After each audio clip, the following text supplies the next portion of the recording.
अब राहुल गांधी ने जो पोस्ट दिखाया था, मैं वही पोस्ट एक बार फिर जो है आपको दिखाना चाहता हूं, अगर आप इसमें गौर कर पाए तो इसके अंदर जो पेंगुइन ने अंदर लिखा, ये वही नरवणे जी का वाला पोस्ट है। इसमें यहां आपको दिखाई देगा pre order. Pre order general साहब ने जो लिंक पोस्ट किया था 15 दिसंबर 2023 को, वो किताब के प्री ऑर्डर का था, जिसके बारे में पब्लिशर कह रहा है कि प्री ऑर्डर का मतलब यह नहीं होता कि किताब छप गई है। अब और आगे आ जाइए, उसी के अंदर एक महिला है, उन्होंने ये दावा किया कि मैंने ये किताब जो है मैंने ऑर्डर की है जी, ये मैंने किताब ऑर्डर कर दी है, उन्होंने लिखा। अब उसके बाद वो आज क्या कहती हैं, ये ऊपर डेट डाली हुई मैंने 10/2/26। आज वो कह रही हैं कि लोगों ने मुझसे पूछा कि मैंने बुक ऑर्डर की थी, मुझे बुक मिली कि नहीं मिली। उन्होंने कहा मैंने 15 तारीख को बुक ऑर्डर की थी, 15 दिसंबर 2023 को, और उसके कुछ दिन बाद ही मुझे ये बता दिया गया कि बुक अनअवेलेबल है और मेरे पैसे मुझे रिफंड कर दिए गए। यानी जिसने प्री ऑर्डर किया, चूंकि बुक पब्लिश नहीं हुई थी, क्लियरेंस नहीं मिली थी, तो इसीलिए वो रिफंड भी कर दिए गए। अब अगर राहुल गांधी जी को अंतिम कोई सबूत चाहिए था तो वो जनरल साहब ने खुद दे दिया। जनरल साहब ने पेंगुइन पब्लिशर के उसी पोस्ट को कि बुक पब्लिश नहीं हुई है, उसके ऊपर उन्होंने कमेंट किया है, this is the status of the book. General M Naravane कह रहे हैं कि जो पब्लिशर ने कहा कि बुक अभी प्रकाशित नहीं हुई है, सर्कुलेट नहीं हुई है, यही स्टेटस है। अब एक ही सवाल है सर, इस सब के बाद राहुल गांधी के पास किताब कहां से आई? अब इसका जवाब तो राहुल गांधी को देना पड़ेगा ना। पुलिस ने केस दर्ज कर लिया, पब्लिशर कह रहा है मैंने छापी नहीं, जनरल साहब कह रहे हैं पब्लिशर ठीक कह रहा है, तो फिर अब पुलिस क्या करेगी? सबसे पहले किससे पूछेगी? निश्चित तौर पर सवाल तो बनता है सीधे सीधे राहुल गांधी से ही, भाई आपके पास ये पुस्तक कहाँ से आई, और ये दोनों ही की तरह शिकायत हो सकती है। पब्लिशर के हिसाब से भी देखें और ऑलरेडी पुलिस ने जो किया है उसके हिसाब से भी।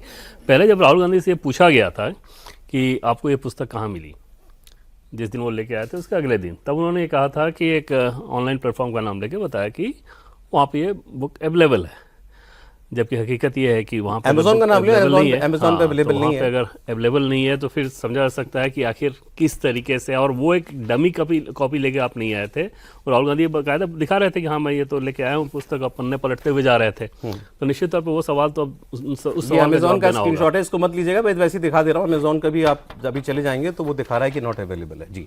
तो पहले उनका तर्क वही था कि हमने इसको वहाँ से अमेज़न से लिया है, और अब जब पुलिस में FIR हो गया है तो निश्चित तौर पे पुलिस पूछेगी। आज भी सवाल को पूछा गया था, लेकिन वो जवाब देने के बाद उन्होंने ये बताया कि मुझे सवाल के तौर पे पहले उन्होंने कहा कि आर्मी चीफ पे भरोसा करेंगे, पब्लिशर पे करेंगे, मुझे तो अपने आर्मी चीफ के बात पे भरोसा है। तो समझा जा सकता है कि अब वो एक डार्क साइड दिख रहा है कि कैसे उसको आप जस्टिफाई करेंगे कि ऐसी पुस्तक जो कि छपी नहीं है। उसके पीछे सीरियस मामला सौरभ इस लिहाज से है कि जैसे डिफेंस मिनिस्ट्री ने आखिर इसकी अनुमति क्यों नहीं दी इस पुस्तक को छापने की, उसके पीछे सीधे वजह यही है ना कि भाई उसमें कुछ ऑब्जेक्शनेबल चीज़ें ऐसी थीं जिसको राष्ट्रीय सुरक्षा के लिहाज से उसको पब्लिशिंग की अनुमति नहीं दी जा सकती। अन्यथा तो डिफेंस मिनिस्ट्री में ऐसा तो है नहीं ना कि हिला हवाली के चलते पुस्तक की अनुमति नहीं दी गई है। तकरीबन 100 से ज़्यादा पुस्तक को परमिशन दिया गया, इस पुस्तक को होल्ड पर रख दिया गया। उसका सीधा मतलब है कि उसके कंटेंट को लेके समस्या है, और उसके कंटेंट को लेके जब समस्या है और तब आप पब्लिक डोमेन में उन सारी चीज़ों को ना सिर्फ बोल रहे हैं बल्कि पुस्तक के तौर पर दिखा भी रहे हैं, तो पुलिस का केस तो बनता ही था और वहां पे जवाब देना तो निश्चित होगा। अब तो जनरल साहब ने भी कह दिया कि नहीं छपी, तो फिर अब तो राहुल गांधी ये भी नहीं कह सकते कि जनरल साहब की बात मानो। बिल्कुल, और एक तरह से उन्होंने अपने आप को भी डिफेंड किया है कि भाई एक होता है ना, कई बार एक प्रिंट छाप के आप भेज देते हैं दिखाने के लिए राइटर के पास कि वो देखे कि हाँ दिखने में कैसा लग रहा है, क्या लग रहा है।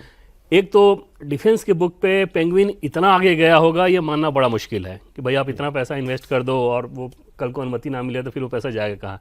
दूसरी चीज़ कि अगर वो किया भी होगा तो मतलब वो आशंका होती भी तो पूर्व आर्मी चीफ ने तो क्लियर कर दिया कि भाई ये स्टेटस है बुक का, मतलब हमारी तरफ से तो नहीं दिया गया है।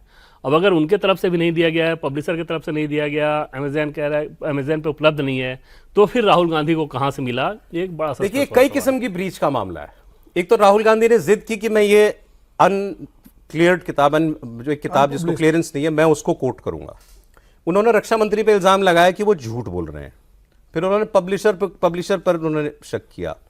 फिर दूसरा, जिस आर्टिकल को वो कोट करना चाह रहे थे उस मैगजीन को जवाब देना पड़ेगा कि उसके पास वो कंटेंट कहां से आया था किताब का, जिसको राहुल गांधी पढ़ना चाहे थे। उसको भी तो किसी ने दिया। जनरल साहब ने तो क्लियर कर दिया कि भाई किताब छपी नहीं, तो जनरल साहब पर सवाल नहीं बनते हैं।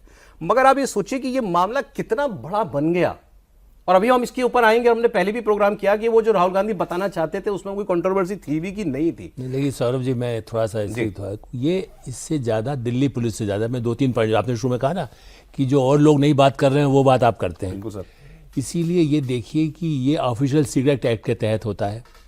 हम लोग जो जर्नलिज्म में है या किसी भी फील्ड में हो, जो भी रिस्पॉन्सिबल आदमी होगा, डिफेंस से रिलेटेड चीज़ें अब तो काफ़ी पारदर्शिता आ गई है। ऐसा नहीं है, कई आप हमारे डायरेक्टर्स जो रॉ के रहे हैं उन्होंने भी लिखा है, आर्मी चीफ ने पहले भी लिखे हैं, सबके मेमोयर भी आते हैं। सवाल ये है कि इसमें क्या ऐसी चीज़ें जो ऑफिशियल सीक्रेट के तहत हो जिसकी वजह से रोका गया, और इसलिए दिल्ली पुलिस नहीं, मेरा तो ये कहना है आपके इस चैनल के माध्यम से कि इसकी जांच तो सीबीआई को करना चाहिए।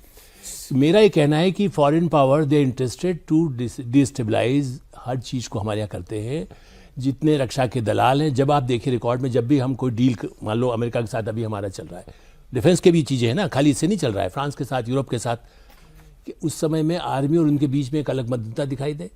क्या इसके पीछे इसकी क्यों नहीं जांच होनी चाहिए? मैं इसको इसलिए, चूंकि मैं सालों से इसको फॉलो कर रहा हूँ, ऐसा नहीं है कि मैं आज इस बात को उठा रहा हूँ। विष्णु भागवत, एडमिरल विष्णु भागवत पर अनुशासनहीनता के उनको डिसमिस किया गया था। आप यदि कोई चीज़ यदि खाली ये कि इसमें इसको प्रमोशन इनको क्यों नहीं दिया, इनको दिया गया, इस आधार पर आप ये नहीं लिख सकते हैं